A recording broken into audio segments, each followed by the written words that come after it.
কখনো মুষলধারে, কখনো হালকা ঝিমঝিমে বৃষ্টি কুড়িগ্রাম এবং তার আশেপাশে রাত থেকে অবিরামভাবে চলছে। এই কিছুক্ষণ আগেই বৃষ্টি যেন একটু থেমে গেছে, কিন্তু এখনও সমস্ত আকাশ মেঘে ঢাকা। আবারও হয়তো বৃষ্টির সম্ভাবনা রয়েছে। এই রাতভর বৃষ্টির কারণে মানুষের দুর্ভোগ চরমে উঠেছে। কুড়িগ্রাম শহর এবং তার আশেপাশের মানুষরা এই দুর্ভোগের মধ্যেই যেন জীবন কাটাচ্ছে। যদিও এখনও তিস্তা, ধরলা, ব্রহ্মপুত্র সহ নদ নদীগুলো পানি বিপদসীমা অতিক্রম করেনি, তবে এই যে বৃষ্টির পানিতে কুড়িগ্রাম শহরের যে বিভিন্ন এলাকা জলাবদ্ধতার সৃষ্টি হয়েছে। বিশেষ করে জেলা প্রশাসন চত্বর, ফায়ার ব্রিগেড, জজকোট মোড়, রৌমারীপাড়া, মুন্সিপাড়া সহ শহরের বিভিন্ন এলাকায় জলাবদ্ধতার সৃষ্টি হয়েছে।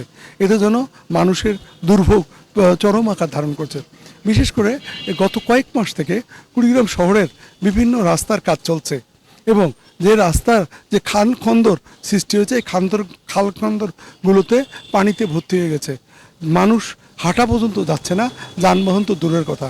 কারণ কুড়িগ্রাম শহরের উপর দিয়েই প্রায় 3টি উপজেলায় যাতায়াত করতে হয়। যানবাহনগুলো চলছে, এতে চরম দুর্ভোগে পড়েছে শহরবাসী।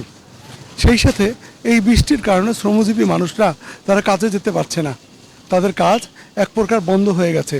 আর এই বৃষ্টির কারণে কুড়িগ্রাম শহরের যে বিভিন্ন জায়গায় ড্রেনের কাজ চলছে, এই ড্রেনগুলো উপসে পড়েছে এবং ড্রেনের ভিতরে যে পানির লাইনগুলো আছে, এগুলো ড্রেন কাজ করার সময় কেটে ফেলার কারণে এই যে দূষিত পানি মূল পানির লাইনের সাথে মিশে যাচ্ছে, যে কারণে প্রতিটি সাপ্লাইয়ের পানিতে যে দূষিত পানি মানুষ পান করতে বাধ্য হচ্ছে।